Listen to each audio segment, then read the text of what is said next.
So, how do you transform into a new person? Much of the work that I do is around transforming who we are on the inside so that our external circumstances can equate to what we have on the inside, it will equate to what we have on the outside. So, if you want to get into shape, you start by embodying the identity of someone who's already in good shape. If you want to get promoted at work, you start acting as if you already have the job that you want. If you want to make more money in your business, you start acting like you already have it. And one of the best ways to figure that out is by hanging around people who've already achieved what you want to achieve. It's by getting into the heads of people who are already there, people who've already done what you want. You can do this through groups, you can do this through networks, you can do this through, there's a ton of different ways to get inside people's heads. And not just to figure out how do they think in terms of their health or career or business, but also how do they make decisions? How do they get up in the morning? What do they prioritize in their life? What kind of clothes do they wear? What kind of, what do they spend their spare time on? What kind of conversations do they have? What kind of friends do they have? And really start stepping into the personality of someone who's already achieved what you want to achieve. And that is how you transform. The problem with most people is that they want to have the results of the transformation, but they don't want to go through the transformation. If you don't want to get through the transformation, you will never become a match for the results that you want.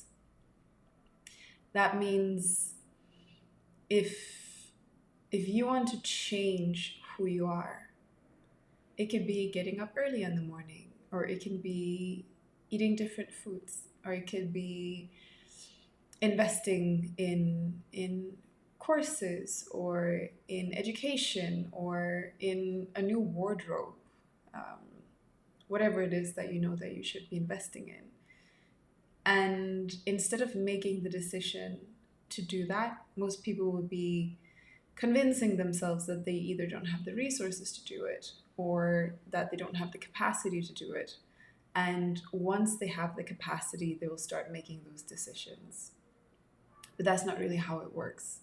If you want to start getting up early in the morning, you have to start getting up early in the morning, even when it's uncomfortable, especially when it's uncomfortable. You don't automatically turn into the kind of person who gets up at 5 a.m. if you're used to getting up at 8, 9, 10, right? You might also want to consider, why is it that you want to get up at 5 a.m.? But in order to do hard things, you need to do hard things. So if you want to change your diet into becoming someone who eats more healthy, if you want to start exercising, if you want to find that extra time to get things done, you need to do them before you're ready for it. And a lot of people, they will make the excuses, right, to stay the same, because we all want to stay the same. It's more comfortable. We know what we get when we're the same. We don't know what we get when we change. So if you're really looking to transform, if you really want to do things differently, I would suggest that you start doing everything differently. So look at what your routines and your habits are, and then completely change them and see what happens. Just experiment with it, have fun with it even. Like, I'm taking cold showers these days, and I know that in Rwanda the water doesn't get really, really cold, right? But it's cold enough for me to feel like it's a bit of a shock to the skin. It makes me want to do that deep breath in the beginning and kind of hold it for a second. It's not comfortable. It's not painful. It's not comfortable. And the reason I want to do it is because I want to expose myself to discomfort regularly, because then that helps me deal more with discomfort whenever it shows up. It shows me and it teaches me that discomfort is just another part of life. So instead of chasing comfort, I start chasing discomfort. So that could also be intermittent fasting. I don't like being hungry, but I kind of like being hungry now that I've gotten used to it, right? Not that I'm starving at any point, but feeling the signals of my body, feeling a little bit lighter, feeling connected to myself in a different way. So it's a new experience. Obviously not new, because when I was dealing with my eating disorders, I spent a lot of time not eating, but it came from a very different place. And I spent a lot of time not wanting to get into intermittent fasting because it reminded me of my days of my eating disorders. So sorry, I put up that limitation on myself that I wasn't able to do intermittent fasting, even though everyone said this is the new thing that you should be doing for your health. So instead of just accepting that what I went through earlier in life should put any limitation on who I am today, I just decided that I'm not going to equate those two. I'm going to be very, very comfortable trying out new things, and I'm going to accept the feeling of feeling a little bit hungry and not associating it with any type of eating disorder that I've dealt with previously. So it's really about how you frame everything. When you want to transform, it's all about how you think about it. It's all about what kind of energy do I show up with? How am I considering this new thing as a punishment or as a reward? Am I considering it something that it helps me become a person more aligned with the person that I want to be? It's so easy to keep saying that you want to change and then not do it and wait for the perfect moment. There's no such thing as the perfect moment to change apart from now. So the way that we transform is by identifying where are we not aligned with where we want to go? Where are we not aligned in our external circumstances, and how does that feed from our internal circumstances?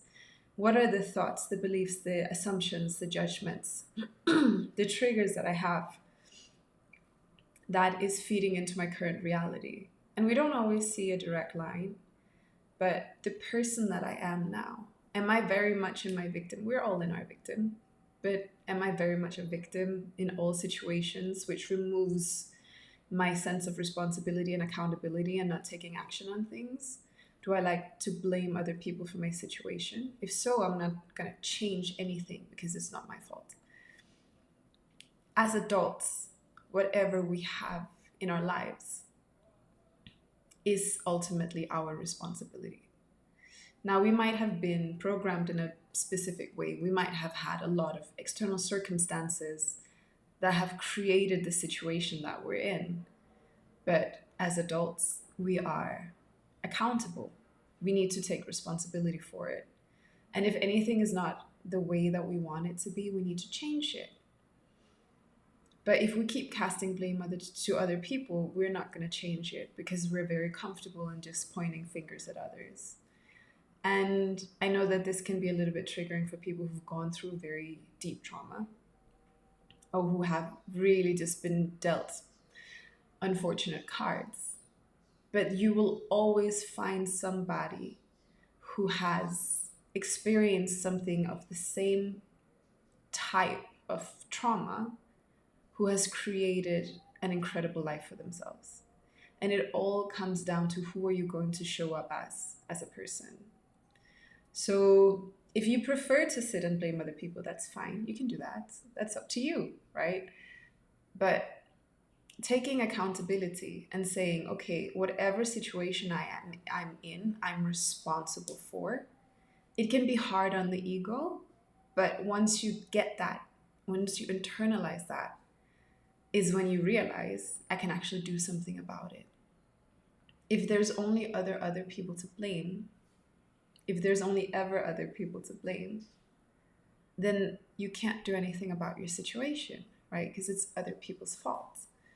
So the good thing about that situation is that you get to just sit and feel bad for yourself. And that can be a very comfortable situation to be in.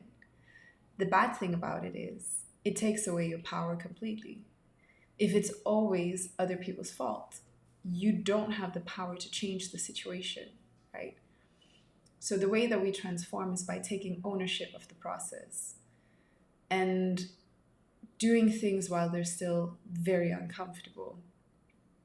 It's about making difficult choices. When you've told yourself, I want to start getting up early in the morning, you just do it. Even when it's uncomfortable, even when you want to hit the snooze button, even when you completely regret your choice, right? If it's something that you truly want to do, you should honor yourself by doing it. So if you want to start getting up early in the morning, if you want to stop drinking alcohol, if you want to start eating healthier, if you want to start making more money, if you want that promotion, if whatever it is that you want, just start doing it. Start doing the things from the person that you know that you need to be, who can achieve those things. Start being really honest with yourself about, where am I not a match to the results that I want, and then fix it.